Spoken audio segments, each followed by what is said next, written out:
여러분, 오늘은 그동안 살펴봤던 사마리아 수가성의 여인 세 번째 이야기로 그녀의 인생을 총정리하는 날입니다. 여러분, 요한은 지금까지 우리에게 말씀이 육신이 되어 이 땅에 생명의 빛으로 오신 예수님에 대해 이야기하면서 예수님이 바로 세상 죄를 지고 가는 하나님의 어린 양임을 선포했고, 이에 예수님을 영접하는 자, 그 이름을 믿는 자들에게는 하나님의 자녀가 되는 권세를 주셨다고, 그렇게 하나님이 세상을 이처럼 사랑하신다는 복음의 진리를 알려주었습니다. 그리고 나서 요한은 그럼 그렇게 하나님의 자녀가 된 우리가, 구원받은 우리가 앞으로 이 풍랑의 세상을 어떻게 믿음으로 헤쳐갈 것인가를 하나하나 알려주고 있다고 했습니다. 이에 우리가 요즘 이야기하는 이 사마리아 여인을 통해서는 인생의 갈급함과 답답함을 해결하기 위해 나를 찾아오신 주님을 깊이 만나야 한다고, 그래서 그 주님께 닫혔던 우리의 마음의 문을 활짝 열고 내 삶의 모든 걱정과 두려움, 아픔과 눈물이 있다면 그 모든 것을 주님께 다 쏟아놓고 주님께 다 이야기하고, 나를 위로하시고 나를 숨쉬게 하시고 나에게 힘을 주시는 그 생명의 말씀, 영원히 목마르지 않는 생수의 말씀을 마시면 인생의 모든 갈급함과 답답함이 해결되고 구원의 감격, 영생의 기쁨 가운데 살게 될 것이라고 말씀하셨습니다. 그런데도 우리가 못 알아듣는다면, 주님께서는 그녀에게 남편을 데려오라고 하심으로 아무도 알지 못하는 그녀만의 은밀한 죄악, 그녀만의 아픔과 눈물을 터뜨려 그녀의 닫혔던 마음의 문을 열게 하신 것처럼 오늘 우리에게도 아무도 모를 것 같은 우리만의 은밀한 죄악, 아픔과 눈물을 다 쏟아내게 하심으로 세상으로 얼룩진 우리의 목마름을 해결해 주실 것입니다. 예, 주님을 향해 마음의 문이 활짝 열리고 시원해진 그녀가 자신의 아픔과 눈물을 다 알고 계시는 주님을 선지자라고 생각하고 그동안 마음속에만 품어왔던 궁금한 것을 물어보게 됐는데, 여러분, 그게 무엇이었습니까? 당시의 유대인들은 예루살렘 성전에서만 예배 드려야 한다는데 정작 사마리아인들은 성전에 들어갈 수가 없으니까 지금까지 우리는 이 사마리아 땅에 있는 산당에서 하나님 앞에 예배를 드렸는데 그래도 괜찮냐는 걸 물은 거예요. 여러분, 이에 대해 예수님이 뭐라고 하셨습니까? 21절에 나온 것처럼 정말 중요한 것은 이 산당에서도 말고 예루살렘 성전에서도 말고 오직 아버지께 예배하는 것이 제일 중요하고 그때가 이를 것이라고 말씀하셨어요. 예, 먼저는 세상에 매여 또 세상의 종노릇하던 인생에서 하나님의 자녀가 되는 게 먼저라는 거예요. 그래야 하나님의 자녀여야 아버지께 예배할 수 있으니까요. 그러면 이제 세상의 금덩어리, 돌덩어리 앞에 절하는 삶에서 오직 아버지께만 예배하는 때가 이르게 될 것이라 말씀하신 것입니다. 그리고 나서 예수님께서는 그렇다면 이제 우리가 하나님의 자녀가 되어서 세상의 금덩어리가 아니라 오직 살아계신 아버지께 예배하는 때가 이르렀는데, 그러면 아버지께서 기뻐 받으시는 참된 예배가 되려면 어떻게 해야 된다고 했습니까? 여러분, 24절에 보면 하나님은 영이시니 예배하는 자가 어떻게 예배하라고요? 영과 진리로 예배하라는 것입니다. 그럴 때 우리 아버지께서 기뻐 받으시는 참된 예배가 된다는 것이죠. 그럼 여러분, 지난주에 영과 진리로 예배하는 것이 과연 어떻게 예배하는 것이라고 했습니까? 지금 여러분은 영과 진리로 이 자리에 앉아 하나님 앞에 예배하고 있습니까? 여러분, 영과 진리로 예배한다는 것은 세상에 매여 쩔쩔매는 그 마음, 세상만 바라보고 세상의 것을 얻기 위해 세상에 빌던 마음에서 완전히 벗어나서 영이신 하나님만 바라보고 하나님을 만나고픈 마음으로, 그래서 주님이 주시는 생수를 맛보며 하나님의 호흡으로 숨쉬며 하나님이 불어넣어 주신 생기 가득한 인생으로 내가 회복되고자 사모하는 마음으로 이 자리에 앉아서 영이신 하나님께 예배하는 것이 영과 진리로 예배하는 것이라고 했습니다. 그런데 여러분, 우리는 거기에서 멈추지 않고 거기에서 한 걸음 더 나아가서 이렇게 우리가 한자리에 모여 함께 찬양하고 기도하며 말씀을 통해 하나님의 임재를 체험하는 것이 우리 예배자의 쉼표요, 또 기쁨이요, 감격이었다면 진정한 예배자는 이런 예배의 감격과 은혜가 이 교회 안에서만 머무르는 게 아니고 실제 우리의 삶으로 이어져서 우리의 가정과 일터에서 거기에 예배자의 마침표를 찍어 그곳에 믿음의 꽃을 피우고 거기에 믿음의 열매를 맺어야 한다라고 했습니다. 그렇게 우리의 삶이 가정과 세상에서 거룩한 산제물로 드려질 때 하나님이 찾으시는 참된 예배자의 삶은 완성되는 것이라고 말씀드렸습니다. 그렇다면 여러분은 지난 한 주간 그런 참된 예배자의 삶, 그런 거룩한 산제물의 삶을 살다가 오셨습니까? 그래서 여러분의 삶을 통해 여러분의 아내가, 남편이 예수님을 바라보게 되었고 예수님에 대해 관심을 가지게 되었습니까? 여러분의 삶을 통해 여러분의 자녀가 하나님의 사랑, 십자가의 그 은혜를 좀 더 깊이 체험하고 느끼게 되었습니까? 과연 여러분의 삶을 통해 여러분과 함께 일하는 직장 동료가 아니면 여러분의 이웃이 그리스도의 향기를 느끼고 예수 믿는 사람들과 교회를 향한 오해와 다친 마음을 조금이라도 열게 되었습니까? 여러분, 우리가 거기까지 가야 정말 하나님이 기뻐 받으시는 아버지께서 찾으시는 참된 예배자가 된다라는 것입니다.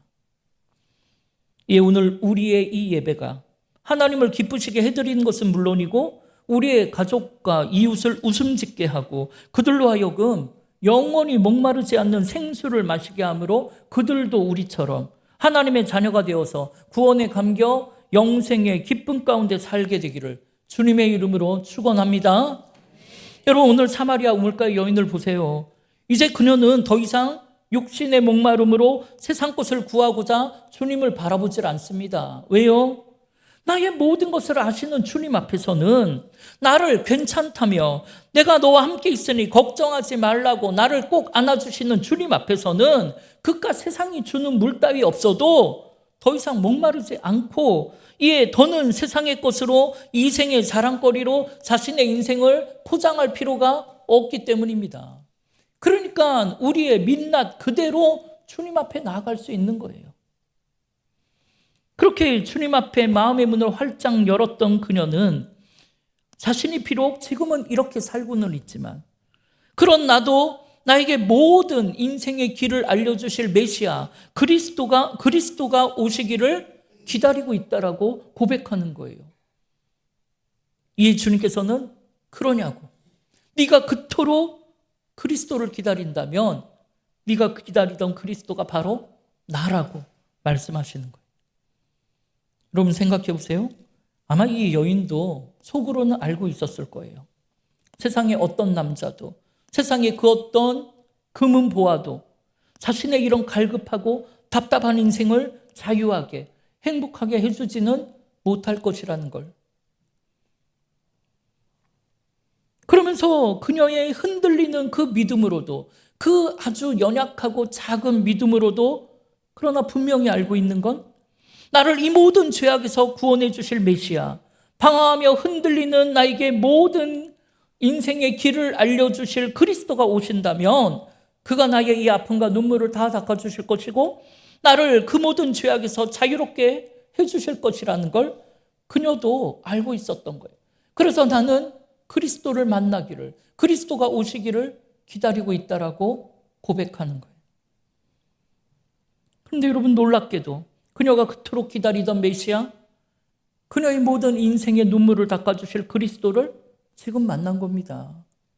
여러분, 아마 그녀는 예수님의 그 이야기를 듣고 어안이 벙벙했을 거예요. 그리고는 과연 믿어지지 않는 이 사실 앞에 여러분, 그녀가 얼마나 놀랐을까요? 여러분도 만약에 지금 예수 그리스도께서 여러분 앞에 오셔서 내가 너의 모든 걸 알고 있다라고 말씀하시며 그럼에도 괜찮다라고, 걱정하지 말라고, 내가 너와 함께 있을 것이라고 우리를 꼭 안아주시는 예수 그리스도를 직접 만난다면 여러분도 놀라지 않겠습니까? 그러면 이 여인이 얼마나 감격적이고 기뻤을까요? 여러분도 그럴 때가 있었죠. 처음으로 예수님을 만난 날, 세상에 얽매인 인생의 모든 아픔과 눈물이 다 씻겨진 날, 나를 괴롭히던 마음의 걱정과 근심, 불안과 두려움, 미움과 원망이 눈 녹듯이 사라져버린 날, 지금 내 상황과 형편에 상관없이 뭐든지 할 수 있을 것 같고 다시 일어날 힘과 소망이 생긴 날. 여러분, 지금 이 여인이 그런 마음 아니었을까요? 비록 세상에서 천대받고 조롱받는 인생이지만 그리스도가 오시면, 그 그리스도를 내가 만난다면 나도 숨쉬며 세상을 살아갈 힘을 얻지 않을까? 그런 소망 가운데 정말 이 감격적인 만남을 오늘 가진 것 아닐까요? 여러분, 제가 신대원 시절에 강동구의 길동이라는 그 동네의 작은 상가의 교회를 제가 섬겼어요. 그런데 이제 신대원을 졸업하고 이제 풀타임 인턴 전도사로 이제 다른 교회로 사역지를 옮기기 위해서 임용 서류를 받아야 했어요. 그래서 노회장 도장을 이제 받아야 했는데 어느 날 우리 노회에 그 시차례가 열린다는 거예요. 천호동에 있는 교회에서 시차례가 열리니까 10시까지 와가지고 시차례 참석하고 인사하고 도장 받아가라고 하더라고요. 그래서 제가 그날 아침에 10시까지 그 동네를 갔어요. 그 교회를 찾아서. 그런데 어디라고 얘기를 해주셔서 거기를 갔는데 선뜻 그 골목 안으로 들어가질 못하겠더라고요. 왜냐하면 그 골목은 우리가 흔히 알고 있던 일명 천호동 텍사스촌이라고 부르는 매춘가 골목이었기 때문이에요. 여러분, 지금은 거기가 다 철거되고 큰 대단히 아파트 단지가 다 들어섰어요. 그런데 그때만 해도 그 동네 전체가 그 매춘가였습니다. 흔히 얘기하는 홍등가. 여러분, 우리 옛날에 그 시청 맞은편에 그거 있었죠. 그 분홍색 형광등으로 막, 여러분 거기 아십니까? 거기를 여러분이 알면 안 되지. 알아도 모른 척을 하고 계셔야지, 여기서. 그런 이 가게집들이 정말 모든 동네, 모든 골목, 사방팔방으로 진짜 한 100개도 넘는 것 같아요. 그런데 거기를 못 들어가겠더라고요. 아침이라서 다들 커튼을 치고 영업도 안 하고 가끔가다 한두 군데만 열려있고 사람도 별로 안 돌아다니는데도 사람들이 날 이상하게 쳐다볼까 봐 못 들어가겠는 거예요. 그래갖고 거기에 서서 우물쭈물 눈치를 보다가 용기를 내서 이거 교회를 가야 되니까 용기를 내서 들어갔어요. 그 안에 있는 그 홍등가 가운데 그 교회가 있어요. 그 교회는 그 율랑 여성들을 위해 세워진 교회예요. 그리고 그녀들을 위해 헌신을 하는 분들이 모여서 사역하는 교회예요. 그래, 정말 이 양쪽으로 다 그 가게들이 있는데 쳐다보질 못하겠더라고요. 땅만 보고 걸었어요. 한 20-30m를 계속 빠른 걸음으로 누가 볼까봐 막 걷다가 정말 그 세상의 그런 악함과 우리가 소위 얘기하는 더러움에 정말 찌들어 있는 골목을 지나서 한참을 걷다가 정말 거짓말처럼 교회가 하나가 딱 나오는 거예요. 얕은 담벼락으로 되어 있는 정말 따뜻해 보이는 그 교회가 천국이 이런 곳이 아닐까 생각이 될 정도로, 그래서 그 교회 안으로 이렇게 들어가니까 정말 작은 마당이 정말 에덴 동산처럼 쫙 펼쳐져 있고 정말 빨간 벽돌에 정말 작지만 너무나 예쁜 교회가 거기에 탁 있더라고요. 그러면서 거기에 장로님과 목사님이 우리들을 막 다 맞이해 하시더라고요.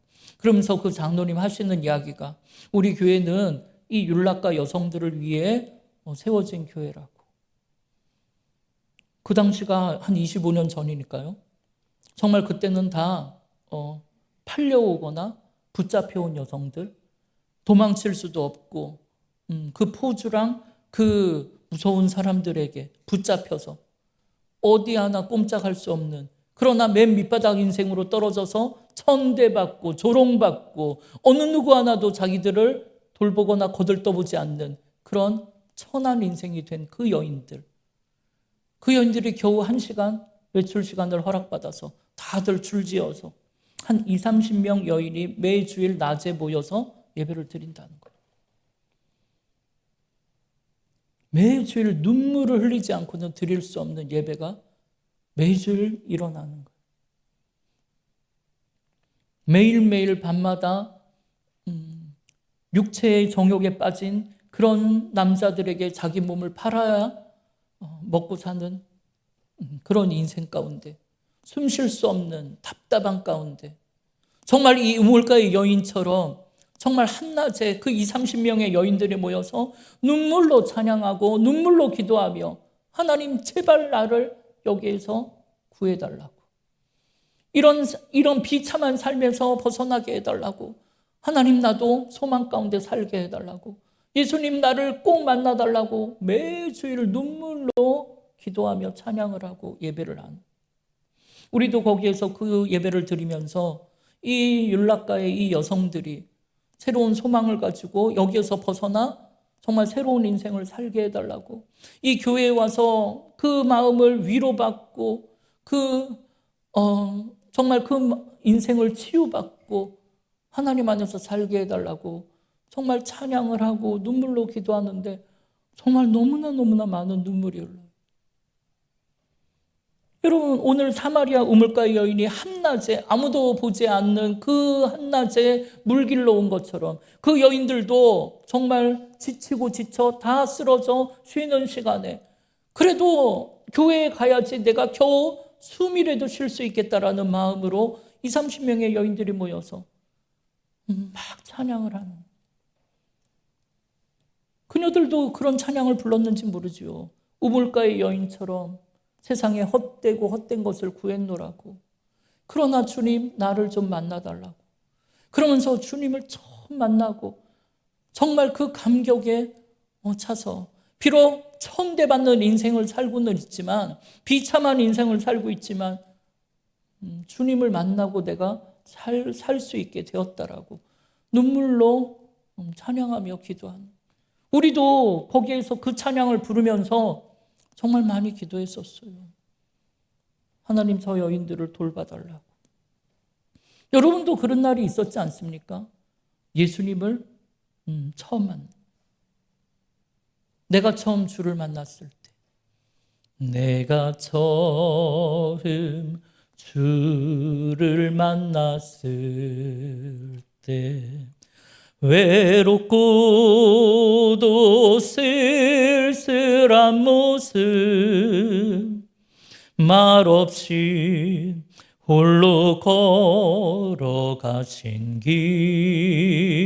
길은 영광을 다 버린 나그네, 청년 그 분이 내 형제 구원했나,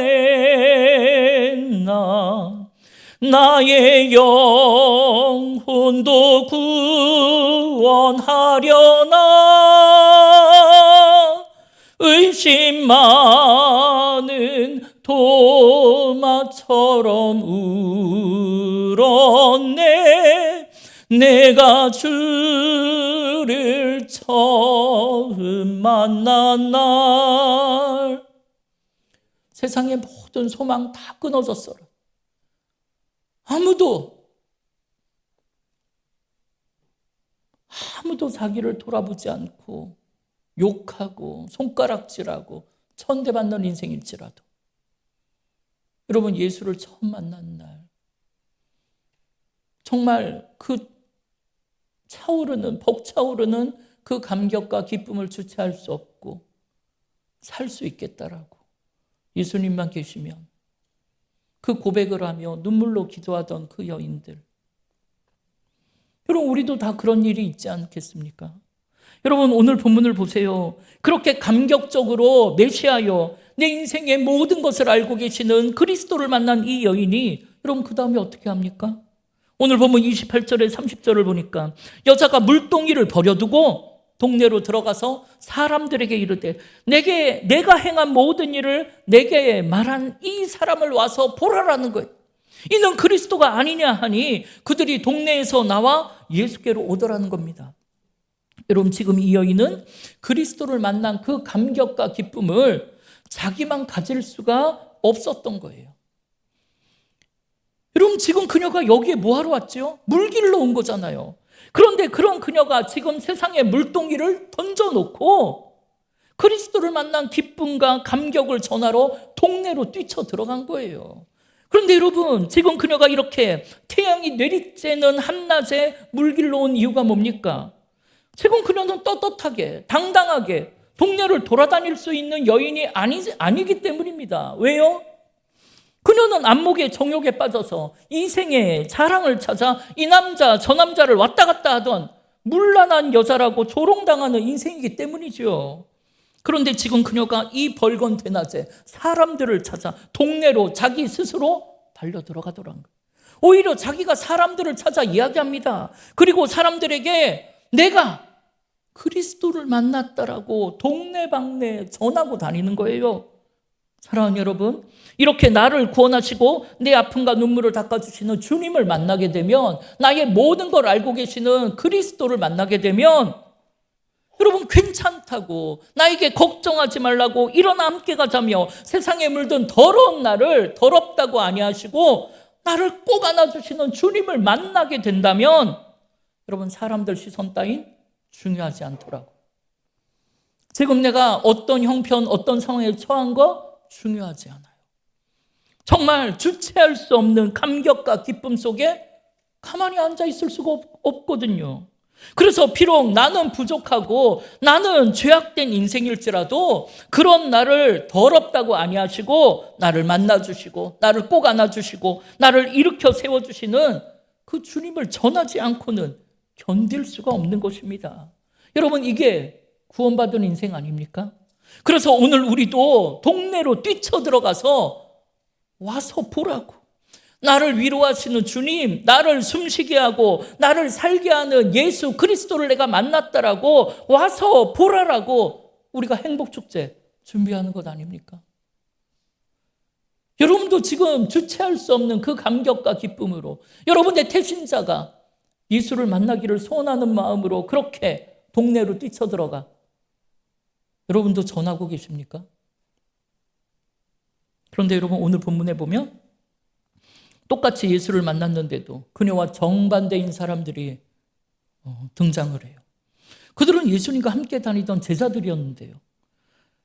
그녀가 그렇게 동네로 들어갈 때쯤 먹을 거를 사러 갔던 제자들이 돌아와서는 예수님이 사마리아 여인과 이야기하는 것이 좀 이상했지만 별로 대수롭지 않게 여겼는지 아무도 거기에 대해서 묻지 않고 가져온 먹을 것을 예수님께 드렸어요. 그런데 이때 예수님이 뭐라고 하셨냐면, 오늘 본문 32절에 보니까 이르시되 내게는 너희가 알지 못하는 먹을 양식이 있느니라. 이 제자들은 아니 누가 예수님께 잡수실 것을 갖다 드렸냐고 서로 물었다는 거예요. 여러분, 지금 제자들은 예수님과 매일매일 함께 지내고 있는데도 그들은 여전히 육적인 배고픔, 육적인 목마름으로 주님을 바라보고 주님을 따라가고 있더라는 거예요. 물론 베드로의 고백, 주는 그리스도시요 살아계신 하나님의 아들이라는 멋진 고백이 하나 나오긴 했지만 그들은 예수님을 진짜 그리스도로 따른 것이 아니고 세상에 권세 있는 왕으로 따르고 있었던 거예요. 그럼 여러분은 과연 지금 예수님을 누구라 생각하고 따라가고 있는 겁니까? 여러분도 예수를 그리스도라 생각하고 따라가고 있는 겁니까? 여러분, 베드로도 고백했고 오늘 그녀가 만났다고 고백하는 이 그리스도라는 단어의 뜻이 뭐라고 했습니까? 기름 부음을 받은 자라고 했어요. 이게 구약에서는 메시아를 뜻하는 거고 이게 신약에서는 그리스도라는 말입니다. 그럼 여러분, 성경에 보면 보통 누구에게 기름을 붓습니까? 첫째로 왕을 세울 때 기름을 부어 세워요. 그리고는 제사장을 세울 때, 또 선지자를 세울 때 머리에 기름을 부어 세웁니다. 여러분, 이게 무슨 말입니까? 그럼 오늘 우리가 예수님을 내 삶의 그리스도라고 고백한다는 것은 예수님이 내 삶을 다스리실 왕이라는 얘기고 하나님과 우리 사이의 십자가의 은혜와 사랑으로 우리의 중보자가 되시는 대제사장이요, 이 땅에 하나님의 말씀을 나에게 대언하실 선지자라고 고백하는 셈이에요. 그런데 여러분, 지금의 제자들처럼, 오늘 이 제자들처럼 이걸 내가 입술로는 고백을 했지만 실제로는 한 번도 예수님을 내 삶의 왕으로 모셔드린 적이 없다면, 그래서 왕 대신 주님의 다스림을 받은 적이 없고 여전히 내가 내 인생의 왕 노릇하며 내가 판단하고 내가 결정하며 살아가고 있다면, 또 내가 대제사장 되신 십자가의 주님을 통해 하나님 앞에 겸손하게 무릎 꿇고 나간 적이 한 번도 없으시다면, 내가 선지자의 말씀, 예수님의 말씀대로 살아보려고 애를 쓰며 몸부림을 쳐본 적이 없으시다면, 그런 사람은 예수를 그리스도라고 아무리 고백해도 교회를 10년, 20년, 30년을 다녔더라도 그분은 아직 어린아이와 같은 신앙인이고, 그런 분이야말로 지금의 제자들처럼 그저 세상의 것을 구하고 세상의 것을 가지고자 비는 마음으로 주님을 따르는 사람이고, 정말 작은 풍랑만 불어도 예수님을 헌신짝처럼 버려버리고 도망가 버릴 사람이라는 거예요.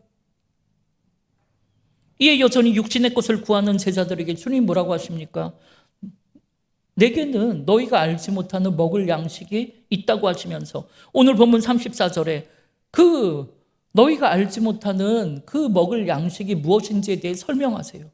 뭐라고 합니까? 예수께서 이르시되 나의 양식은 나를 보내신 이의 뜻을 행하며 그의 일을 온전히 이루는 것이라고 말씀하십니다. 그럼 여러분, 예수님을 보내신 분 누굽니까? 하나님 아버지지요. 그러면 예수님을 향한 하나님의 뜻이 무엇이었어요? 당연히 십자가의 사랑으로 우리를 세상 모든 죄악에서 구원하는 것, 그래서 하나님의 자녀가 되는 권세를 누리게 하는 것이잖아요. 이에 오늘 이 여인처럼 세상 앞에 쩔쩔매며 죽어가는 영혼을 구원하시는 것이 너희가 알지 못하는 예수님이 먹을 양식이요, 그 일을 이루는 것이 밥 먹는 것보다 훨씬 더 좋다라고 말씀하시는 거예요. 그렇다면 여러분에게는 세상이 알지 못하는 양식이 있습니까? 세상 사람들이 이해할 수 없는 그런 먹을 양식이 있습니까? 그러니까 나를 이 땅에 보내신 하나님 아버지의 뜻이 무엇인지 아시냐라는 거예요. 만약 그걸 알고 계시다면 그럼 그 일을 하시는 것, 그 일을 이루어내는 것이 밥 먹는 것보다, 정말 맛있는 것 먹는 것보다 훨씬 더 즐겁고 좋으십니까? 그래서 내가 학교에서 공부한 것도 그 일을 하기 위함이요, 내가 직장에서 땀 흘려 일하는 것도 결국은 날 향한 아버지의 뜻을 이루기 위함인 것입니까? 만약에 여러분의 삶이 진짜 그렇다라면, 그런 삶이라면 여러분은 사도 바울이 말한 것처럼 내가 부자건 가난하건, 내가 건강하건 병들었던 간에 내게 능력 주시는 자 예수 그리스도 안에서 이제는 세상에 미련을 두거나 욕심 부리지 않는 인생, 세상으로부터 자유한 인생, 세상을 두려워하지 않는 인생, 그래서 여호와가 나의 목자라는 것 하나만으로도 부족함이 없는 인생, 그래서 모든 것을 할 수 있는 인생이 된 것입니다. 이것이 얼마나 우리를 세상으로부터 자유케 하며 이것이 얼마나 우리에게 평안과 기쁨을 주는지 몰라요. 여러분, 이것이 바로 영원히 목마르지 않는 시원한 인생 아니겠습니까? 이에 오늘 본문 39절에 보세요. 그런 그녀의 증언을 들은 사마리아 사람들이 예수를 믿게 되었다는 거예요. 사람들로부터 조롱받던, 천대받던 그녀의 증언을 들은 사마리아 사람들이 예수를 믿게 되었다는 거예요. 그럼 놀라운 일 아닙니까? 그리고 유대인을 배척하던 그 사마리아인들은 예수님께 자기들과 함께 더 유하시기를 청하더니 이틀을 더 머무르신 주님으로부터 천국 복음을 듣더니 예수를 믿는 자가 더욱더 많아졌다고 합니다. 그리고 오늘 본문 마지막 42절에서는 여러분 정말 우리 마음이 전율이 느껴질 정도로 정말 놀라운 일을 우리에게 전해주는데요. 동네 사람들이 그 여자에게 말하되 이제 우리가 믿는 것은 네 말로 인함이 아니라는 거예요. 이제는 우리가 친히 듣고 그가 참으로 세상의 구주신 줄을 알았기 때문에 믿는다라는 거예요. 그럼 놀라운 고백 아닙니까?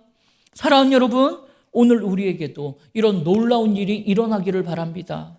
그래서 먼저는 날 찾아오신 주님을 우리 모두가 다 깊이 만나고 그 주님 앞에 우리의 마음의 문을 활짝 열고 내 모든 아픔과 눈물을 아시는 주님 앞에 그 모든 걸 쏟아놓고 여러분 그 정말 생명과 같은 생수와 같은 말씀으로 주님이 그리스도라는 것을 고백하는 놀라운 역사가 일어나기를 바랍니다. 그리고 그렇게 함으로 내 삶의 왕 되신 주님, 나를 하나님께로 인도하시는 내 삶의 대제사장 되신 주님, 그리고 나에게 말씀하시는 주님 앞에 겸손하게 무릎을 꿇고 나의 모든 죄악과 아픔과 눈물을 씻고 나를 향한 하나님의 마음, 아버지의 마음을, 아버지의 뜻을 깨닫는 은혜가 있기를 바랍니다. 그리고 그 일을 행하는 것이 우리 인생의 가장 큰 즐거움과 기쁨이 되기를 바랍니다. 이를 위해 여러분 우리는 앞으로 2주간의 에베네셀 기도회를 준비하고 있어요. 이에 저는 내일부터 시작되는 이 에베네셀 기도회가 오늘 이 여인이 주님을 만났던 그 사마리아 우물가가 되기를 바랍니다. 아마 우리를 만나고자 여러분 이 여인을 만나고자 길을 쓰고 그 한낮에 그 우물가를 찾아오신 것처럼 여러분 이 에베네셀 기도회 매일 밤 주님께서는 우리를 만나고자 길을 쓰고 여기를 찾아오실 거예요. 그리고 나선 나에게 물을 좀 줄 수 있겠냐라는 물음으로 우리의 마음의 문을 두드리실 겁니다. 여러분 그래서 세상에 물들어 세상의 것을 구하고 비는 우리의 갈급한 심령이 정말 생수와 같은 주님의 말씀으로 완전히 회복되는 역사가 일어나기를 바랍니다. 그래서 그런 우리의 삶을 통해 우리의 가족이 우리의 이웃이 주님을 만나고 더 나아가 우리로 인함이 아니고 이제는 그들 스스로 주님의 말씀을 듣고 깨달음으로 그들도 우리처럼 예수를 그리스도라고 고백하고 하나님의 자녀가 되는 놀라운 역사가 일어나기를 주님의 이름으로 축원합니다. 우리 시간 함께 결단하며 찬양합니다. 여러분 평생에 가장 복된 일, 가장 잘한 일이 정말 예수를 만나고 예수를 섬기는 일입니까? 여러분 이 찬양이 우리의 믿음의 고백 되기를 바랍니다.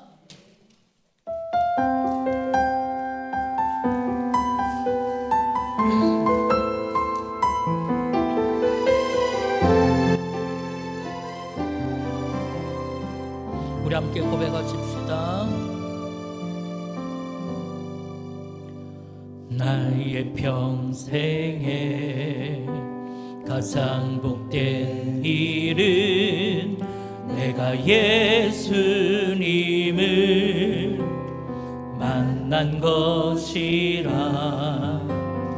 나의 평생에 가장 잘한 일은 내가 예수님을 주로 섬긴 것이라. 이 세상 살 동안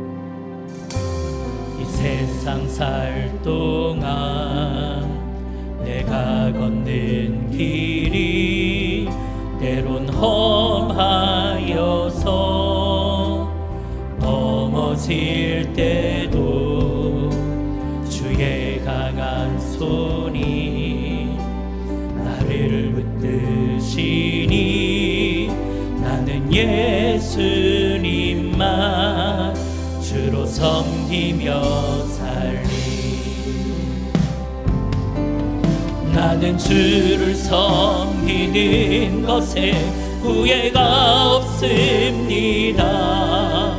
내가 걸어온 모든 시간 다 주의 은혜니 내가 걸어갈 모든 날도 주만 섬기며 살리. 오직 예수 이름 부르며 살아가리라. 이것이 나의 간증이요 이것이 나의 찬송일세. 나 사는 동안 끊임없이 구주를 찬송. 우리 한번 다시 한번 고백합시다. 이것이 나의 간증이요 이것이 나의 간증이요 이것이 나의 찬송일세. 나 사는 동안 끊임없이 구주를 찬송하리로다.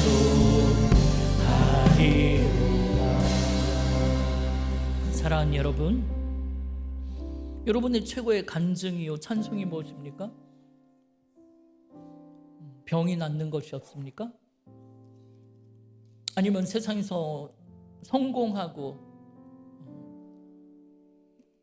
세상 문제가 해결되고 세상 높은 자리에 올라간 것입니까? 물론 그것도 하나님의 은혜 가운데 우리의 간증이 되겠지요. 그러나 여러분, 나의 모든 것을 알고 계시는 날 위해 십자가 지신 주님을 만난 것, 그것이 여러분 인생 최고의 간증이요 찬송이 되기를 바랍니다. 여러분, 절대로 그 예수를 만난 그 감격, 여러분 그 기쁨을 잃지 마세요. 매일매일 예배 자리에 와서 저 십자가를 바라볼 때마다 그 감격과 그 기쁨을 주체할 수 없어서 그 은혜로 여러분 세상으로 나아가시길 바랍니다. 이를 위해 여러분 기도하세요. 하나님, 내가 예수를 만난 그 감격과 기쁨이 내 인생 최고의 간증이요 찬송이 되게 해달라고. 그 감격과 기쁨을 주체할 수가 없어서 비록 내가 어떤 처지에 놓였든 간에 사람들 신경 쓰지 말고 세상 물동이를 버려두고 가정으로, 일터로, 열방으로 뛰쳐가서 내가 예수를 만나, 그리스도를 만났다고, 나의 모든 것을 알고 계시는 그 주님을 내가 만났고 그 주님이 나의 모든 아픔과 눈물을 씻어주셨으며 다시 일어날 힘과 숨 쉴 수 있는 힘과 다시 한번 살아갈 수 있는 힘을 주셨다고 와서 보라라고 그렇게 간증하며 그렇게 살아갈 수 있는 인생 되게 해달라고. 여러분, 이 시간 우리가 주의 이름을 한번 부르며 합심으로 소원하며 기도하겠습니다.